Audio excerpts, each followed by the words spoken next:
करना, देर ज्यादा मत लगाना, इंतजार नहीं ज्यादा कराना, क्योंकि मेरे बस की बात इंतजार की नहीं है। बोले पागल, जब मैं ही आऊंगा तो फिर इंतजार क्या क्या नहीं करना। तू भजन करेगा तो मेरे लिए तो करेगा, जब मैं ही आऊंगा तो फिर इंतजार का भी तो मजा ही एक अलग है। जब लड़का लड़की की शादी की बात हो जाती तो इंतजार में कितना मजा, जरा पूछो उनसे।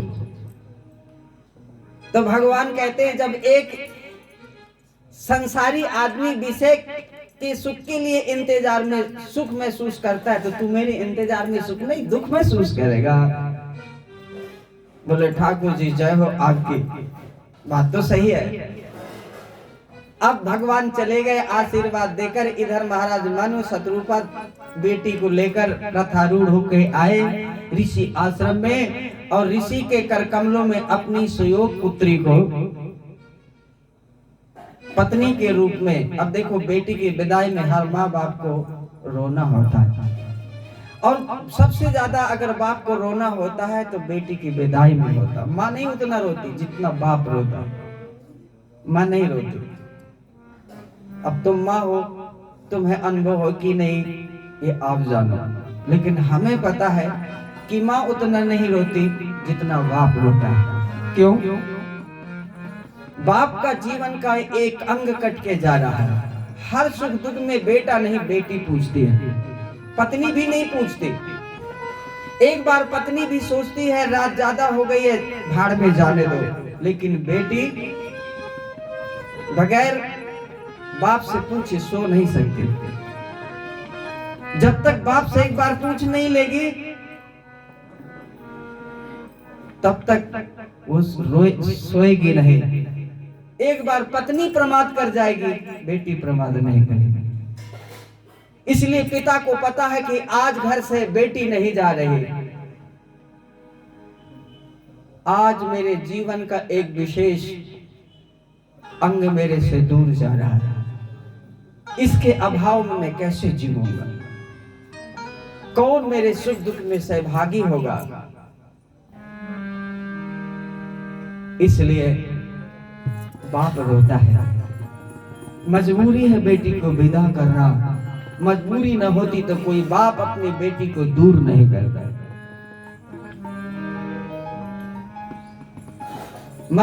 मनु और शत्रुपा, मनु जी बहुत ज्ञानी पुरुष हैं, लेकिन आज अपनी बेटी को विदा करते हुए वियोग में रो पड़े, छोड़ा नहीं जा रहा। फिर भी धैर्य धारण किया। हर बेटी के जीवन का ये बदलाव जरूरी है। विधाता ने बेटी का जन्म इसीलिए दिया। महाराज मनु अपने को संभाला, बेटी को उपदेश दिया। अभाव में भी भाव देखना बेटी। हमें पता है ऋषि के घर में कुछ रहे हैं, लेकिन इस भाव में भी अभाव देखना।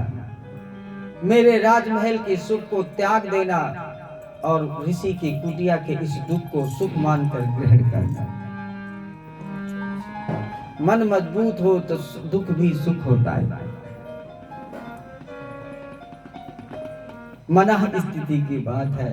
बड़े प्रेम से भगवती पार्वती के समान आज देवहूति अपने पति को प्राप्त करके प्रसन्न मुद्रा में कर्दम ऋषि की सेवा कर रहे हैं। कोई मांग नहीं, कोई उलहना नहीं, कोई तर्क नहीं। कितनी सुंदर व्यवस्था में व्यवस्थित है। कर्दम जी को बड़ी दया आई कि इस राजघराने की बेटी ने अपना सब कुछ मेरे लिए अर्पण कर दिया। सूख के लकड़ी हो गई, क्योंकि पति नहीं खाते तो मैं कैसे खाऊं। आजकल तो झंझट करते, इतना इंतजार हम नहीं कर सकते। ये पहले की बात है, अब की नहीं।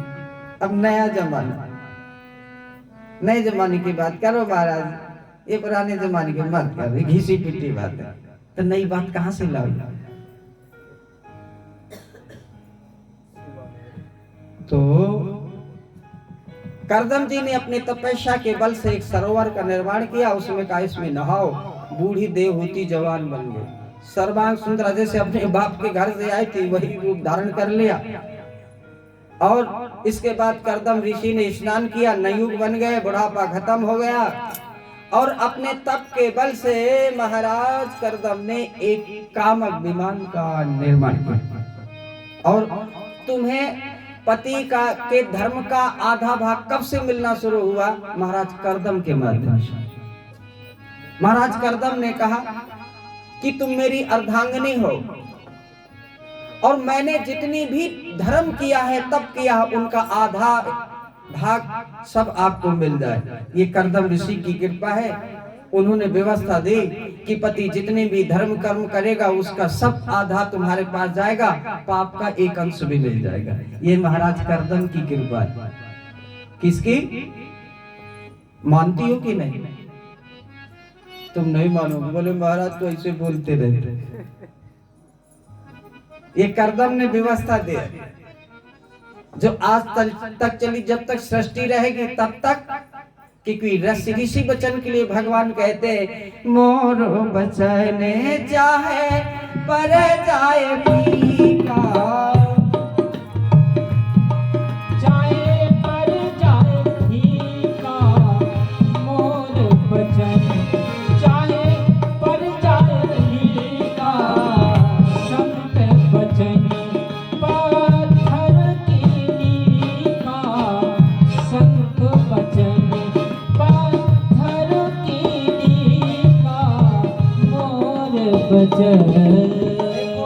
पत्थर पे निशान डाल दो तो जब तक पत्थर जिंदा रहेगा तब तक लकीर बनी रहेगी।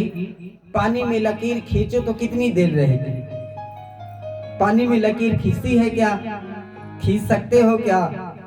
इसलिए भगवान कहते मोरो बचन चाहे करे जाए फीका, संत बचन पत्थर की लीका।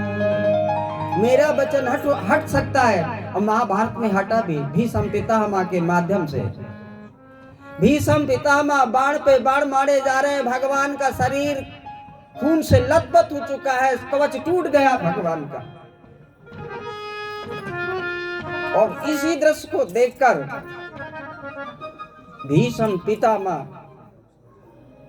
भगवान के बारे में अपना सब कुछ अर्पण किया और अंत में बोल भी गए कि तुम ऐसे भगवान हो जो भीष्म पितामह प्रेमी के बाणों को कितने प्रेम से आप अपने शरीर पर धारण करते हो, और आपका मैंने कवच भी तोड़ दिया, अंग जो है तुम्हारे खून से लथपथ हो गए, और तुम मेरे द्वारा समर्पित बाणों को ऐसे ग्रहण कर रहे हो जैसे कोई पुष्पों की वर्षा कर रहे हो। इतने प्रेमी हो तुम, इतने प्रेमी हो तुम। तो ये भगवान। अब करदम जी देवहूति का ये पावन संस्कार, 9 कन्याएं पैदा हुई। ये 9 कन्याएं नवधा भक्ति हैं, नवरात्रि हैं, 9 देवियां हैं, 9 शक्तियां हैं, जिनकी हम हर जो है 6 महीने के बाद नवरात्रों के रूप में उपासना करते हैं। तत्पश्चात करदम जी ने कहा देवी अब मैं संन्यास ग्रहण करूंगा। मैंने आपसे वचन लिया था कि मैं संन्यास आश्रम ग्रहण करूंगा, अब समय आ गया। देवहूति ने कहा प्रभु संन्यास ग्रहण करना तुम्हारे जीवन का परम लक्ष्य है, कोई बात नहीं है, पर आपने एक मेरे को बात कही थी कि तुम्हारा बेटा भगवान बनेगा। जब तुम चले जाओगे तो भगवान बेटा कैसे बनेंगे?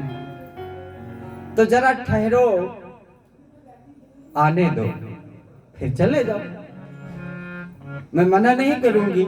अब जैसे ही करदम जी को बात याद आई, भगवान की वो झांकी सामने आ गई कि भगवान कैसे खड़े होकर मुस्कुराते हुए मेरे से कहते मैं तुम्हारा बेटा बनूंगा।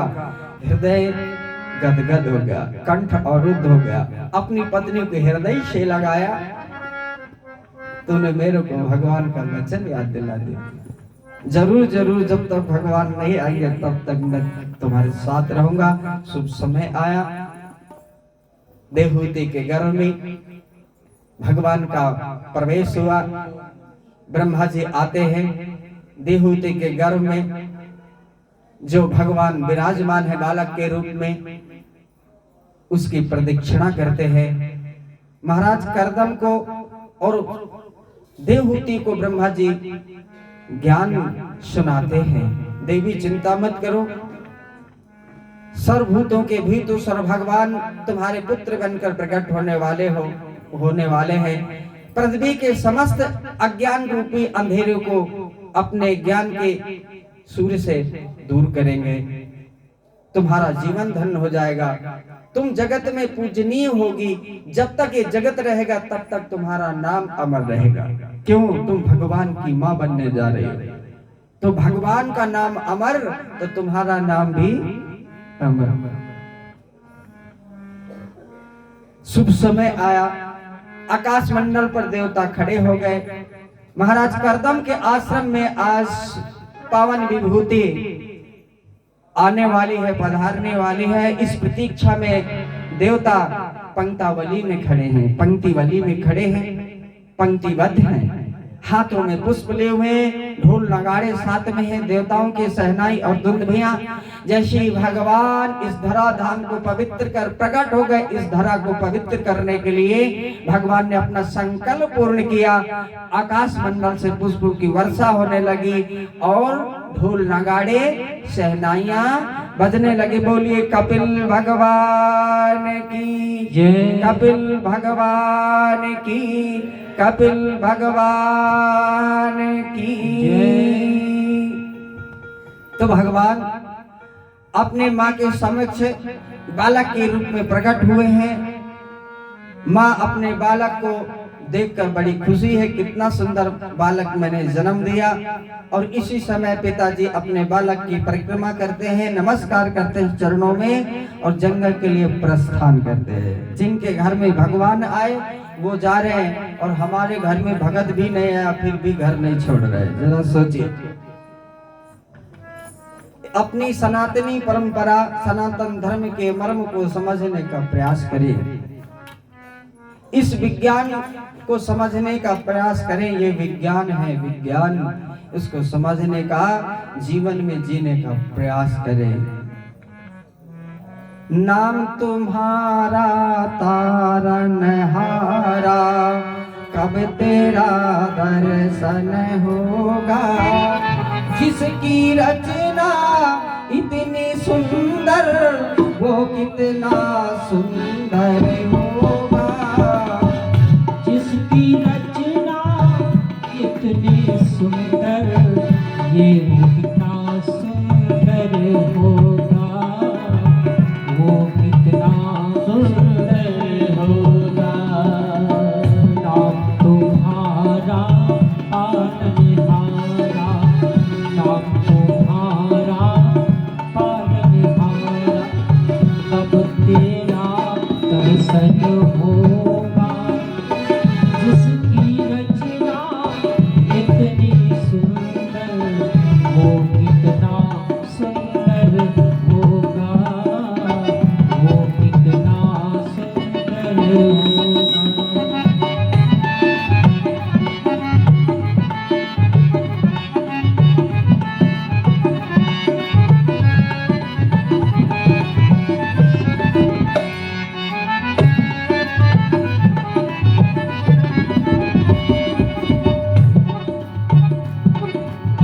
नाम तुम्हारा तारनहारा,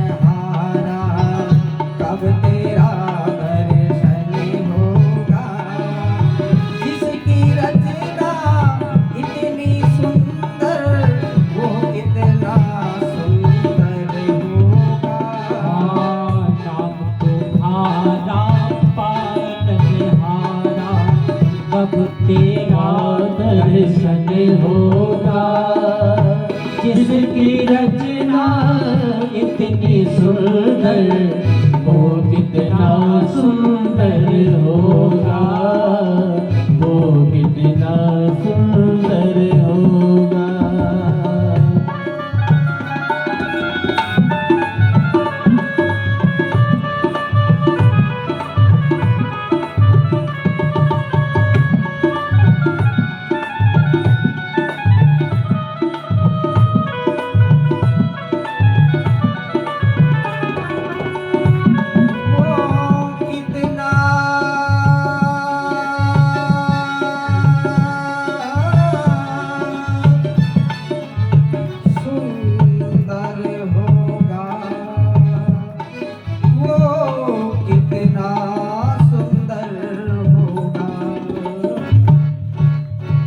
जिसकी रचना इतनी सुंदर, वो कितना सुंदर होगा।